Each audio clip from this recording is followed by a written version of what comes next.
نحمده ونصلي ونسلم على رسوله الكريم وعلى آله وأصحابه أجمعين. إن الله وملائكته يصلون على النبي يا أيها الذين آمنوا صلوا عليه وسلموا تسليما. اللهم صل على سيدنا ومولانا محمد معدن الجود والكرم وعلى آله وأصحابه وبارك وسلم يا سلام. صل على سيدنا ومولانا محمد معدن الجود والكرم وعلى آله وأصحابه وبارك وسلم يا سلام. اللهم صل على سيدنا ومولانا محمد معدن الجود والكرم وعلى آله وأصحابه وبارك وسلم يا سلام. اپنی اولاد کو، اپنی آنے والی نسلوں کو آقا علیہ الصلوۃ والسلام نے فرمایا کہ اگر چاہتے ہو کہ تم میری رضا اور میری مراد پر رکھو تو انہیں 3 چیزوں کے ساتھ تربیت اور ان کی تادیب کرو. تادیب یعنی انہیں ادب سکھاؤ. ان کی تربیت و ادب 3 چیزوں پر مشتمل کرو. وہ کون سی ہیں؟ یہ دیلمی شریف کی حدیث ہے. سیدنا امام علی مولا کائنات سے روایت ہے. آقا کریم صلی اللہ علیہ وآلہ وصحبہ وسلم فرماتے ہیں ادبوا اولادکم علی 3 خصال. اپنی اولادوں کو 3 خصلتوں پر تعدیب اور تربیت کرو، اور ان میں سے 2 محبت پر مشتمل ہے. پہلی کون سی فرمایا؟ حب علی حب نبیکم. اپنے نبی کی محبت کی تربیت کرو. اور دوسری وحب اہل بیتہ، اور اپنے پیارے نبی علیہ السلام کی اہل بیت کی محبت پر تربیت کرو. یہ 2 محبتیں جوڑی. پھر فرمایا وَعَلَىٰ قِرَاءَةِ الْقُرْآنِ، اور قرآن کریم کی تعلیم پر اپنے اولاد کی تربیت کرو. سیدنا علی سے یہ روایت جو امام دیلمی نے روایت فرمائی 3 چیزیں. اب سیدنا ابو سعید خدری رضی اللہ عنہ، ان سے ایک روایت ہے طبرانی شریف میں، اس میں بھی 3 چیزوں کا ذکر ہے. آقا علیہ الصلوۃ والسلام نے ہم سے ایک عہد کیا امت کے ساتھ کہ اگر تم اپنی دین اور دنیا کی حفاظت چاہتے ہو، دین میں آخرت بھی آ گیا، ایمان سے آخرت تک کا سفر دین میں ہے، اور دنیا آج جو دنیا میں زندگی گزرے گی، ان دونوں کی حفاظت چاہتے ہو تو یہ 3 چیزیں ان کی تم حفاظت کر لو، تمہاری دین اور تمہاری دنیا کی خدا حفاظت کرے گا. اور جس نے انہیں ضائع کر دیا، ان کی حفاظت نہ کی، تو اللہ اس کی نہ دین کی حفاظت کرنے والا ہے نہ اس کی دنیا کی حفاظت کرنے والا. 3 من حفظہن حفظ اللہ لہ دینہ و دنیاہ. 3 چیزیں جنہوں نے ان 3 کی حفاظت کی، اللہ تبارک و تعالی ان کی دین اور دنیا کی حفاظت فرمائے گا. وَمَن ضَيَّعَهُمْ لَمْ يَحْفِظِ اللَّهُ لَهُ شَيْئًا. اور جس نے ان تینوں کو ضائع کیا تو خدا پاک یا ان میں سے کسی ایک کو بھی اللہ اس کے لیے نہ دین نہ دنیا کی حفاظت کرنے والا ہے. تو جس کی خدا حفاظت نہ کرے اس کی حفاظت پھر کون کرے؟ تو وہ 3 کیا ہیں؟ آقا علیہ الصلوۃ والسلام نے ان 3 کی یہ 3 حرمتیں فرمائی. 3 حرمتیں فرمایا. پہلے حرمت الاسلام، اسلام کی حرمت کی حفاظت کرنا. جو اسلام نے حرام قرار دیا ہے اس سے حد سے گزرنا نہیں. یہ اس کی حرمت ہے اور اس کی تعظیم ہے، اس کا احترام ہے. وہ اسلام کے حلال و حرام کا جو خدا نے حد مقرر کیا اس سے تجاوز نہ کرنا، اس حلال کو حرام اور حرام کو حلال قرار نہ دینا، اس کی حرمت کی حفاظت کرنا. حرمت الاسلام. دوسری شے کیا؟ طبرانی شریف کی حدیث، سیدنا ابو سعید خدری رضی اللہ عنہ راوی ہیں. دوسری چیز آقا علیہ الصلوۃ والسلام نے فرمایا حرمتی، میری حرمت کی حفاظت کرنا.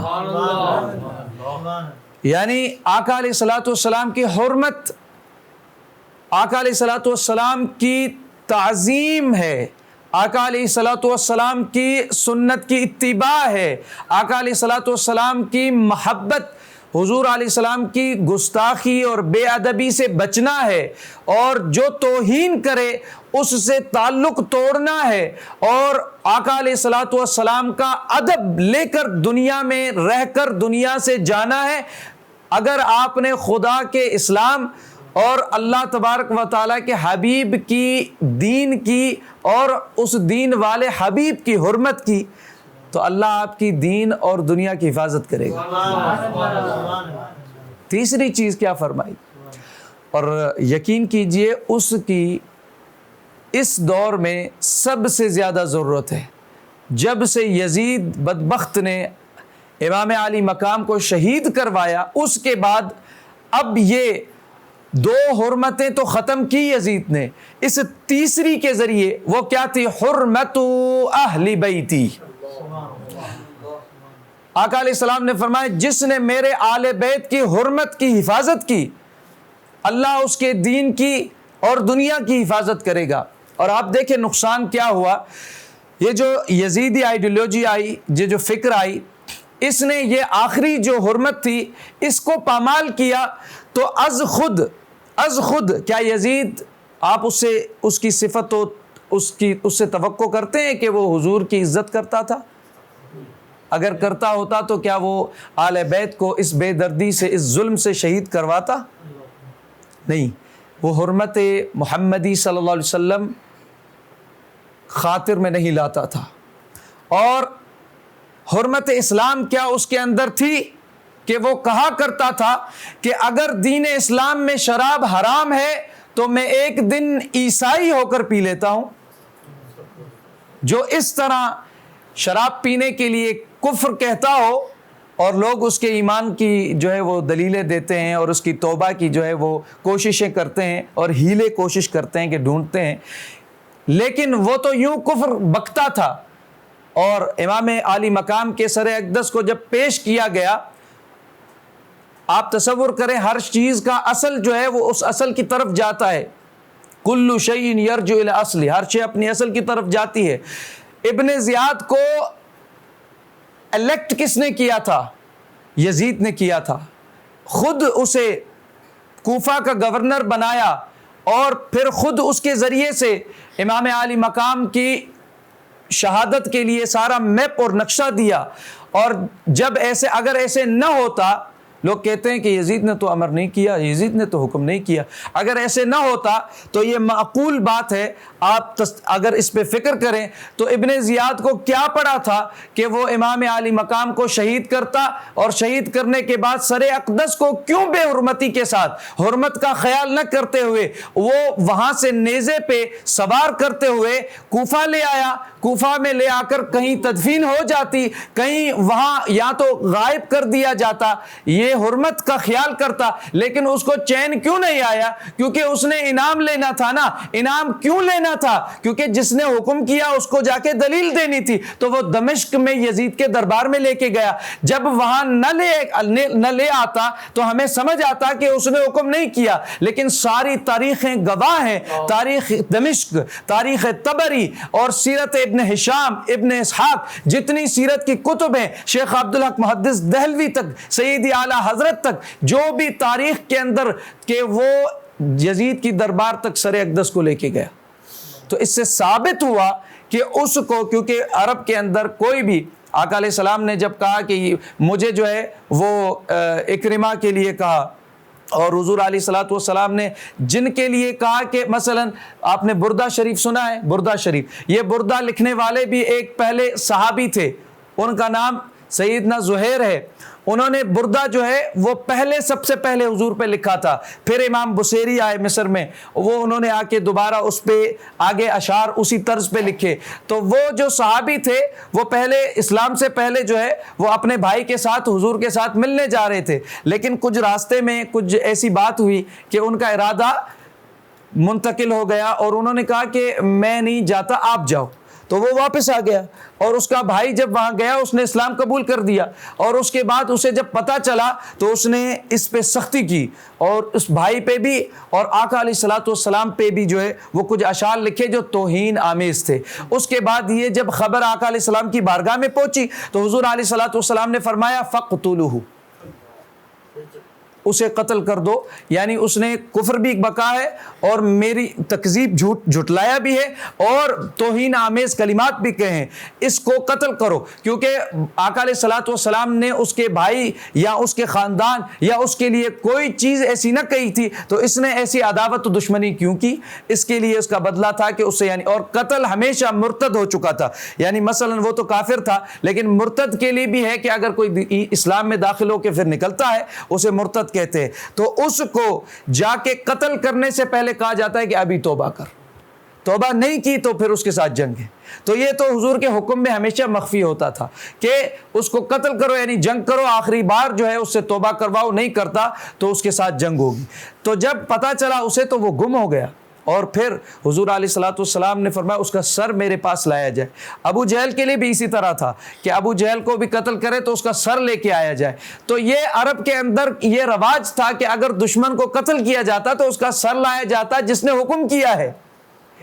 تو وہاں پہ جو زہیر وہ گھومتے رہے اور وہ گم ہو گئے، وہ سامنے نہیں آئے، پھر ان کے بھائی نے ان کو کہا کہ آپ آئیں اور اسلام قبول کریں، اس میں بہتری ہے، اور آقا علیہ السلام آپ کو ایذا نہ دیں گے، وہ حق پر آپ کو کبھی بھی ایذا نہ دیں گے، آپ اسلام قبول کریں۔ پھر وہ حضور علیہ الصلوۃ والسلام کے پاس آنے سے پہلے پورا بردہ ایک اشعار لکھ کے آئے جو حضور کی قصیدہ تھا، قصیدہ ایسا لکھ کے آئے کہ حضور علیہ الصلوۃ والسلام نے سنا اور آقا علیہ الصلوۃ والسلام خوش ہوئے اور اپنی چادر نواز دی اور انہوں نے اسلام قبول کر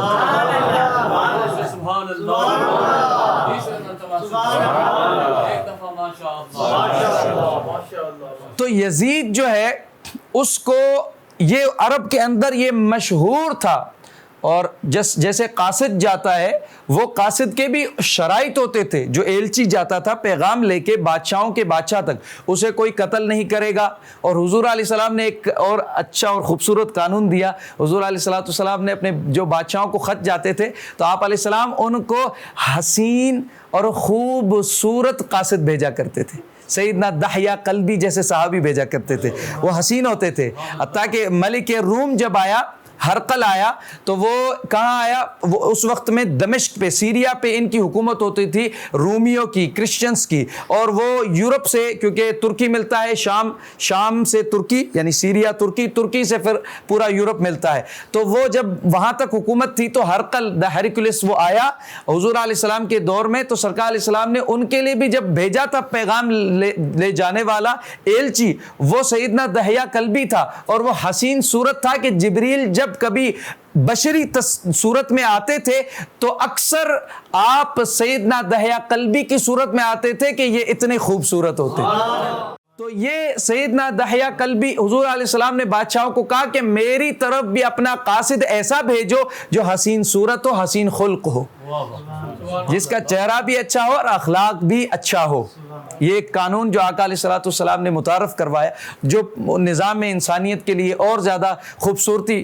تو یہ سارے قوانین تھے، ان میں یہ بھی تھا کہ اگر دشمن کو کوئی بادشاہ حکم کرتا تھا، کوئی سردار حکم کرتا تھا کہ فلاں کو قتل کرو تو یہ انعام دیا جائے گا، تو اس کے لیے جیسے فلسطین پہ سب سے پہلے جو حملے ہو رہے تھے ان میں سیدنا سلیمان اللہ تعالیٰ فلسطین کو نجات نصیب فرمائے اور دشمنوں کو صہیونیوں کو اللہ تعالیٰ نیست و نابود کرے۔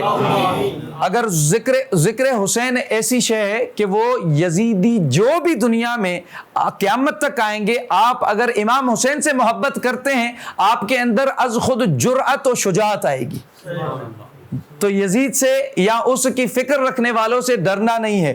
تو جو ہے وہ سیدنا داؤد علیہ السلام، ان کے دور میں ایک نبی سیدنا اسماعیل علیہ السلام تھے، ان کے ہی دور میں ایک بادشاہ ظالم تھا، وہ فلسطین پہ حملہ کرنے آیا، اس کا نام تھا جالوت۔ وہ جب حملہ کرنے آیا تو اس نے کافی ایریاز جو ہے نا وہ قبضے میں لے لیے۔ اب فلسطین یروشلم کے اندر آنا چاہ رہا تھا، تو وہاں پر سارے یہود جمع ہوئے اور آ کے سیدنا اسماعیل علیہ السلام کو کہا کہ آپ کیا کریں کہ ہم میں سے کسی کو مقرر کریں، آپ بڑی جنگل میں عبادت و زہد کرتے تھے، کہا کہ اب جنگ کرنی پڑے گی، ہم سب مال دیں گے۔ آپ جتنے بھی سردار تھے انہوں نے کہا کہ کوئی ہم میں سے ایک مقرر کریں اور جس کو جو ہے آپ مقرر کر کے بادشاہ کریں، وہ لشکر لے کے جائے اور اس جالوت جابر سے مقابلہ کرے۔ تو پھر سیدنا اسماعیل علیہ السلام نے فرمایا کہ تھوڑا رکیے، میں رب کریم کے حکم کا انتظار کرتا ہوں، جس کو مقرر خدا فرمائیں گے میں اعلان کروں گا۔ اگلے دن کیا ہوا کہ ایک جو چرواہا تھا اس کو بلایا گیا، جس کا نام طالوت ہے، ان کو بلایا گیا۔ وہ اپنے تقوی میں ان کے پاس علم و حکمت بھی تھی اور وہ لوگوں سے الگ رہتے تھے، طمع و لالچ نہ تھی۔ ان کو بلایا اور فرمایا کہ یہود، تمہارا یہ ہے سردار اور یہ ہے تمہارا امیر، اس کے ساتھ جاؤ گے تو تمہیں خدا اللہ تعالیٰ کا حکم ہے کہ فتح حاصل ہوگی۔ انہوں نے کہا کہ یہ مسکین ہے، یہ فقیر ہے، یہ تو چرواہ ہے، ہم امیر ہیں، ہم کبیر ہیں، آپ نے ہم میں سے کیوں نہیں چنا، اس کو کیوں چنا؟ تو وہاں پہ آپ نے فرمایا کہ خدا کسی کو اس کے مال کی وجہ سے نہیں چنتا ہے، خدا اپنے فضل سے جسے چاہتا ہے اسے چنتا ہے۔ تو یزید اگر مال یا دولت یا تخت پہ بیٹھا تھا تو یزید اور اس کے آخر تک ماننے والے اگر کائنات کا پورا مال جمع کر لیں، پورا علم جمع کر لیں، پوری حکمتیں جمع کر لیں، وہ شعر کہتا تھا نا، پوری شاعری، پوری فصاحتیں، پوری بلاغتیں جمع کر لیں، وہ حسین کے ایک غلام جیسے نہیں ہو سکتے، کیونکہ اللہ کا جس پہ فضل ہے اس کے مقابلے میں کوئی نہیں آ سکتا۔ تو یہاں پر پھر سیدنا داؤد علیہ السلام، وہ جب سیدنا اس جالوت کے مقابلے میں طالوت کو جب چنا گیا اور اس کے بعد اللہ تعالیٰ نے انہیں نبی بھی بنا دیا، وہ مبعوث ہو گئے، وہ نبی ہوئے۔ اور سیدنا طالوت آپ جاتے ہیں، جالوت جو سامنے جابر تھا اسے سامنے جب مقابلہ کرنے جاتے ہیں تو یہ کہتے ہیں کہ اب اس کے سامنے جو بھی تم میں سے جائے گا اس کو میں اپنی ملک میں سے حصہ دوں گا اور اپنی بیٹی کی اس سے نکاح کرواؤں گا۔ کوئی سامنے نہ آتا تھا، آپ نے بار بار کہا تو ایک نوجوان بار بار آتا تھا آگے، اس کا نام تھا داؤد علیہ السلام۔ انہوں نے کہا کہ میں کروں گا جنگ اور میں اس کو جو ہے وہ جہنم رسیدہ کروں گا۔ تو سیدنا داؤد جو تھے انہوں نے اس وقت آئے اور سیدنا داؤد نے فرمایا، انہوں نے کہا کہ تم کیسے کرو گے جنگ، تم نے کبھی کسی کو مارا ہے؟ تو کہا ہاں میں نے۔ سیدنا داؤد علیہ السلام نے فرمایا کہ میں بکریاں چرا رہا تھا فلسطین کے ہی کسی جگہ، تو وہاں پہ جو ہے وہ میری بکریوں پہ ایک شیر آ گیا، تو میں نے اس شیر کو جو ہے وہ جبڑوں سے پکڑ کے مار دیا۔ تو میں نے جنگ کی ہے، وہ اللہ کی طرف سے ان کو طاقت تھی، اللہ کے نبی ہونے ہیں وہ۔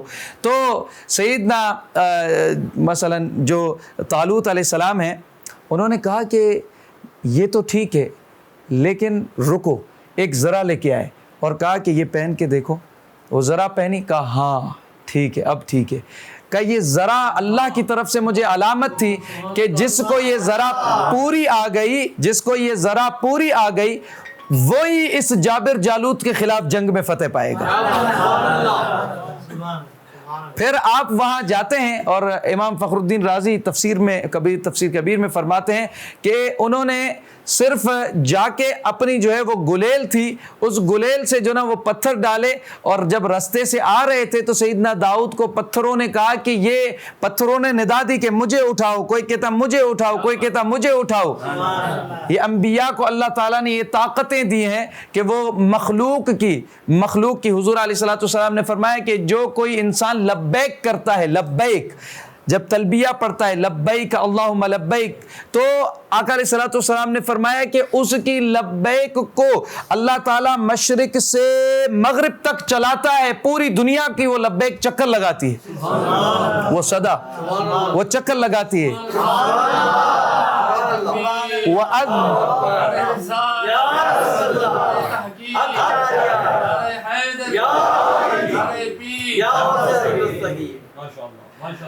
وَأَذِّن فِي النَّاسِ بِالْحَجِّ يَأْتُوكَ رِجَالًا، سیدنا ابراہیم خلیل اللہ علیہ السلام کو اللہ تبارک و تعالی نے فرمایا کہ آپ لوگوں میں اعلان کرو حج کا، اور لوگ آپ کے پاس پیدل آئیں گے، اور عَلَى ضَامِرٍ مِّن كُلِّ فَجٍّ عَمِيقٍ يَأْتِينَ مِّن كُلِّ فَجٍّ عَمِيقٍ، اور وہ ایسی کمزور ڈاچیوں یعنی اونٹنیوں پر آئیں گے، اور وہ دور دراز کے رستوں سے، یعنی اعلان کرنا آپ کا کام ہے، اور لوگوں کو چاہے پیدل ہوں یا کمزور سواریوں پہ ہوں، چاہے دور دراز کے راستے ہوں، بحری ہوں، سمندری ہوں، یا وہ ریگستانی ہوں، جبل کے راستے ہوں، ان سب سے بلانا بیت اللہ میں میرا کام۔ تو یہاں پر وہ لبیک ساری دنیا کا چکر لگاتی ہے، کیونکہ سیدنا خلیل اللہ ابراہیم علیہ السلام سے اللہ نے لبیک کہلوائی، اور وہ ارواحوں تک آسمانوں پہ بھی گئی، اور ماں کے پیٹوں میں جن کا حج نصیب تھا ان کے اندر پیٹوں میں بھی گئی، انہوں نے جواب دیا۔ آسمان میں روحوں نے جن کے نصیب میں حج تھا جواب دیا، اور جو پیٹ ماں کے پیٹوں میں تھے انہوں نے وہاں جواب دیا سیدنا ابراہیم کی لبیک کا۔ اور آقا علیہ السلام نے فرمایا میری امت میں یہ فضیلت ہے، کوئی لبیک کہے وہ لبیک پوری دنیا کا چکر لگاتی ہے، اور کوئی وما من حجر وشجر ومدر الا يلبي معه، کوئی ایسا پتھر نہیں، کوئی ایسا درخت نہیں، کوئی ایسی زمین مٹی کی ڈیلا نہیں جو اس کی لبیک کا اس کے ساتھ جواب نہ دے۔ عام یاروں، حضور انبیاء کی طاقت کو سمجھو، اور انبیاء میں سید الانبیاء آقا علیہ الصلوۃ والسلام ہے۔ جب عام مومن بندہ لبیک کہے تو اس لبیک کے جواب میں پتھر بھی اور درخت بھی وہ بھی جواب دیتا ہے، مٹی کے ڈیلے بھی جواب دیتے ہیں۔ تو یاروں داؤد علیہ السلام سے پتھروں نے بات نہ کی ہوگی؟ کیوں نہ کی ہوگی؟ تو اس طرح سیدنا داؤد جب آپ گئے، آپ نے پتھر پھینکا، اس ایک پتھر اس کو 40 جو ہے وہ من کا ایک خود جو ہیلمٹ ہوتا ہے لوہے کا جنگ میں پہنا جاتا ہے، وہ اس کو پہنا ہوا تھا جابر جالوت جو تھا، اس خود سے گزر کے اس کے مغز سے نکل گیا اور وہ مر گیا۔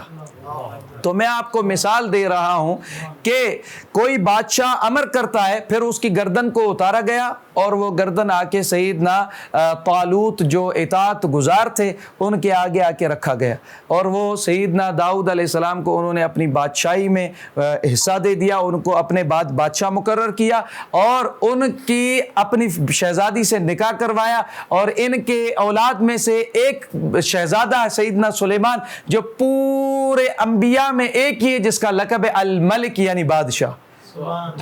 تو آپ تصور کریں کہ میں آپ کو وہ قانون سمجھانے کے لیے، یہ قانون خدا نے رکھا ہے، انبیاء نے رکھا ہے، اور عرب میں آیا کہ وہ دشمن کی گردن کو لایا جاتا تھا، تو عقل کرو لوگ جو دفاع کرتے ہیں وہ یزید سے محبت کرتے ہیں، اور وہ حرمت جو آل بیت کی حرمت کا خیال نہ کرے، حفاظت نہ کرے، یہ ایسا دروازہ ہے، یہ ایسا دروازہ آل بیت کا کہ پھر وہ حضور کی حرمت کی بھی خیال نہ کرتا ہے، اور نہ ہی وہ اسلام کی حرمت کا خیال کرتا ہے۔ جس نے آل بیت کی حرمت کا خیال کیا ہے وہ آقا علیہ السلام کی حرمت کا بھی خیال کرتا ہے، اور اسلام کی حرمت کا بھی خیال کرتا ہے۔ کیوں؟ کیونکہ اسلام حضور علیہ الصلوۃ والسلام نے اسلام اپنے خانوادے کے ذریعے، قرآن و اہل بیت کے ذریعے ہمیں پہنچایا، اور صحابہ کرام نے اہل بیت کی تعظیم و محبت سکھائی۔ جب سیدنا ابو بکر صدیق رضی اللہ عنہ، صحیح بخاری میں ان سے پوچھا گیا کہ ہم حضور کے قریب کیسے جائیں، تو آپ نے فرمایا ارقبوا محمدا فی اہل بیتہ۔ آقا علیہ السلام سے اگر قریب ہونا چاہتے ہو اور جوڑنا چاہتے ہو تو اہل بیت کے رستے سے جڑو۔ لوگ یزید کے رستے سے جوڑنا چاہیں، لوگ جو ہے آپ کو جو اہل بیت سے بغض رکھتے ہیں ان کے رستوں سے جوڑنا چاہیں، ان سے نہیں۔ حضور تک پہنچنا ہے تو حضور کے آل کے ذریعے سے حضور کے رستے تک، آقا علیہ السلام کی محبت تک پہنچیں گے۔ تو 3 چیزیں فرمائیں اس میں سے۔ اور دیکھیں آل بیت میں ایک مختصر بات کہ کتنے بھی آپ ہیلے کر لو، لیکن زکوٰۃ تو دور کی بات ہے، صدقہ تک آل بیت کے لیے جائز نہیں، حلال نہیں، حرام ہے۔ یہ آل بیت کی شان میں کمی نہیں ہے، یہ ان کی خصوصیت ہے، یہ ان کے اندر خصوصیت ہے۔ اس کی وجہ کیا ہے؟ اس کی وجہ سنیں، اس کی وجہ قرآن کریم میں سورہ توبہ میں اللہ تبارک و تعالیٰ نے فرمایا خذ من اموالہم صدقۃ تطہرہم وتزکیہم بہا، کہ اے نبی صلی اللہ علیہ وسلم آپ ان سے، مسلمانوں سے جو زکوٰۃ ہے ان کے مال کی، وہ زکوٰۃ لیں کہ اس سے ان کو پاک اور ستھرا بنائیں۔ یعنی کیونکہ آقا علیہ الصلوۃ والسلام نے فرمایا کہ انما ہی اوساخ الناس، جو یہ مال ہے نا زکوٰۃ کا، وہ لوگوں کے اس مال کی اور ان کے مال کی، ان سے ایک میل اترتی ہے مال کے ذریعے، وہ الگ کی جاتی ہے اور مال کو صاف کیا جاتا ہے۔ زکوٰۃ یعنی پاک کرنا، پاکیزگی کو زکوٰۃ کہتے ہیں، اور آقا علیہ السلام نے پاک کیا ہے مال میں سے بھی، ایمان میں سے۔ تو مال میں سے فرمایا کہ جو میل ہے نا وہ زکوٰۃ، صحیح۔ اور آقا علیہ الصلوۃ والسلام نے جب سیدنا امام حسن کو کھجوریں کھلائی گئیں وہ صدقہ سے تھی، تو آقا علیہ السلام نے فوراً کہا کہ اسے باہر نکالے، ارمی بہا، کخ ارمی بہا، یہ آقا علیہ السلام نے امر کیا کہ جلدی نکالیں باہر اسے، اور فرمایا لا تحل الصدقۃ لمحمد ولآل محمد، صدقہ نہ محمد صلی اللہ علیہ وسلم نہ آل محمد پہ حلال ہے، کیونکہ وہ کیا ہے؟ مال کی میل ہے، وہ اس انسان کے دولت کی، مال کی میل ہے، وہ آقا اور آقا کے اولاد پر نہیں ہے حلال، پاک ہے اس کے لیے حصہ، وہ 5واں حصہ، جیسے آپ 40واں حصہ زکوٰۃ ہے مال میں سے جو صاحب نصاب ہے، اور جیسے جس کی زمینیں ہیں اس زمینوں پہ زکوٰۃ کے علاوہ اس پہ عشر ہے، 10واں حصہ ہے، اسی طرح حضور کے بچوں کے لیے خمس 5واں حصہ ہے، وہ پاک مال سے ہے۔ اور فرمایا صدقہ، زکوٰۃ تو پرے، صدقہ بھی ہم پر حلال نہیں ہے۔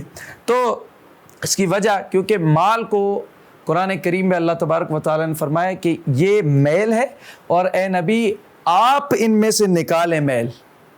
یہ جو اب میں آپ کو ایک بہت عجیب بات تک پہنچانا چاہتا ہوں جو ہمارے ایمان کو مضبوط کرے گی، کہ آقا علیہ السلام کو خذ من اموالہم، آپ ان کے مالوں میں سے لیں، یعنی آپ پاک کریں گے۔ آگے کیا فرمایا؟ صدقۃً، یہ جو ان کا زکوٰۃ و صدقہ ہے آپ لیں اس مال میں سے، تطہرہم وتزکیہم، آپ ان کو پاک کریں اور ان کو طہارت دیں، ان کی میل ان سے نکالیں مال کی۔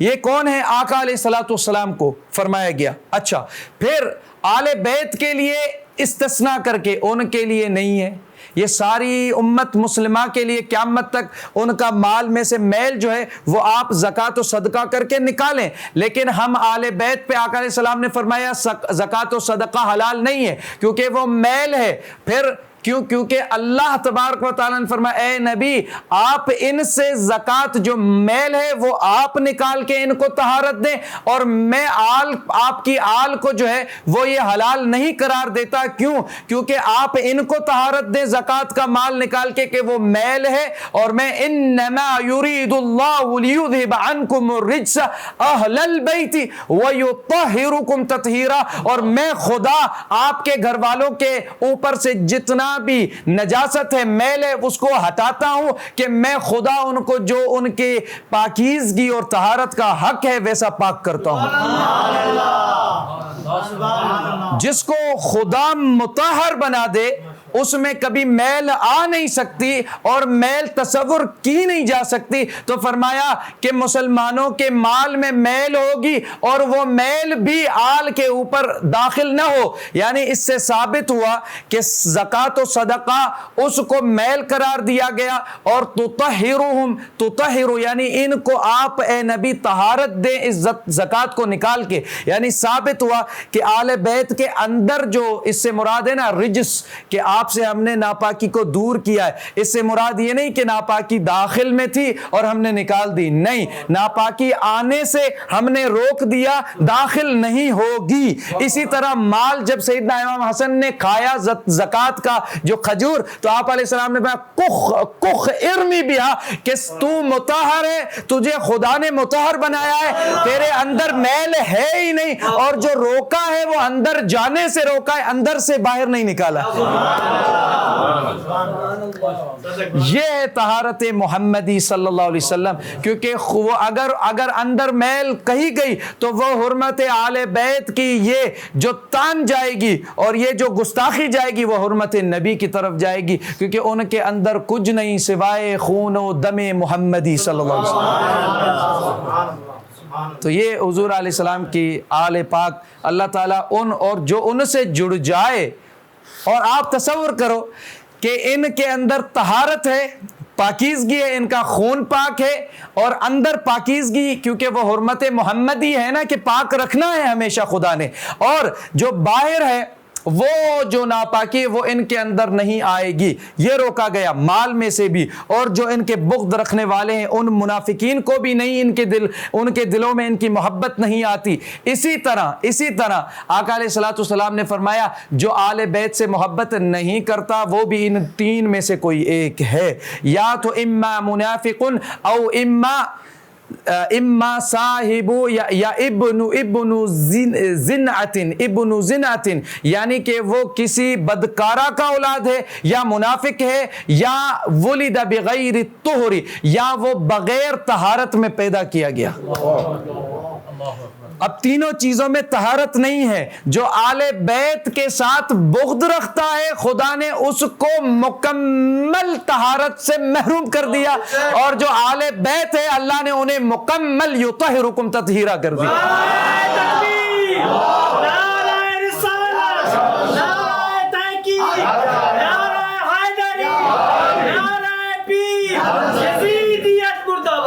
ایک واقعہ بھی مجھے یاد آیا کہ سیدنا یوسف بن اسماعیل نبہانی رحمۃ اللہ علیہ، آپ نے ایک کتاب لکھی ہے محمد و آل محمد، اس کے اندر آپ لکھتے ہیں اسی معاملے پہ کہ زکوٰۃ کو کیوں، یعنی وہ میل ہے اور وہ آل بیت پہ کیوں نہیں اس کو حلال دیا گیا، کیونکہ وہ میل ہے۔ انہوں نے ایک قصہ لکھا اس میں کہ ایک سید تھے، شریف عربی میں سید کو کہتے ہیں، اس شریف سید کو کسی نے کہا کہ تمہیں میں زکوٰۃ دیتا ہوں، تو اس نے کہا کہ ان کو جواب دیا، تو اس سید کو جب کہا کہ تمہیں میں زکوٰۃ کا مال دیتا ہوں، تو اس سید نے جواب دیا نہیں، یہ ہم پر حلال نہیں۔ تو کہا کیوں نہیں ہے، لے لو، حلال کیوں نہیں ہے؟ تو کہا سنو، اتحب ان رجلا بادنا غسل فی یوم حر تحتہ کذا، اگر کوئی بڑا جو ہے وہ جاندار جو ہے شخص ہو، وزنی شخص ہو، اور وہ گرمی کی سخت شدید دن میں پسینہ پسینہ ہو، اور پھر وہ اپنے آپ کو صاف کرے، غسل کرے، اور پھر اس کا جو پانی آئے فشربتہ، کیا تو اس پانی کو پیے گا؟ تو وہ غصے میں آ گیا، اس نے کہا نہیں، یہ کیسے ہو سکتا ہے، یہ تو میری بے عزتی کر رہا ہے۔ تو کہا سنو، جیسے وہ پانی پورا اس کو صاف کر کے اس کی گندگی جمع ہوتی ہے وہ تو پیے گا نہیں, تیرے اندر داخل نہیں ہوگا. اسی طرح ہم آل بیت جو لوگوں کا مال ہے اس کا وہ میل نکلتا ہے, وہ گندگی ہے زکوٰۃ, اس زکوٰۃ کا حق مسکینوں کو ہے, اور مسکینوں کو بھکاری بنانے کے لیے نہیں ہے, ان کو تربیت دینی ہے کہ تمہیں اس سے کاروبار کرو, کیونکہ آقا علیہ الصلوۃ والسلام نے کبھی کسی کو بھیک مانگنے پر مجبور نہیں کیا, نہ ترغیب دی, بلکہ آقا علیہ الصلوۃ والسلام نے سب کو کہا کہ صاحب کسب تکسب المساکین والفقراء, کہ آپ مسکینوں اور فقیروں کو صاحب کسب یعنی روزگار کے قابل بناتے ہیں. صحیح بخاری شریف میں جب پہلی وحی کے بعد آئے تو حضور علیہ السلام نے فَزَمِّلُونِ زَمِّلُونِ, مجھے چادر پہنائیں, اور اس وحی کے عالم میں جو پہلی گفتگویں ہو رہی تھی تو سیدہ اماں خدیجۃ الکبریٰ نے فرمایا آپ مہمانوں کی عزت کرتے ہیں, آپ فقیروں مسکینوں کو صاحب روزگار بناتے ہیں, آپ ان کو زکاتیں نہیں, ان کو عادت نہیں دیتے بھیک مانگنے کی, آپ ان کو جو دیتے ہیں تو ان کا ذہن بھی یہ بناتے ہیں, تربیت بھی یہ کرتے ہیں کہ تم اس سے کاروبار کر کے کماؤ. تو اسی طرح فرمایا کہ ہم آل بیت کو جو زکوٰۃ مراد وہ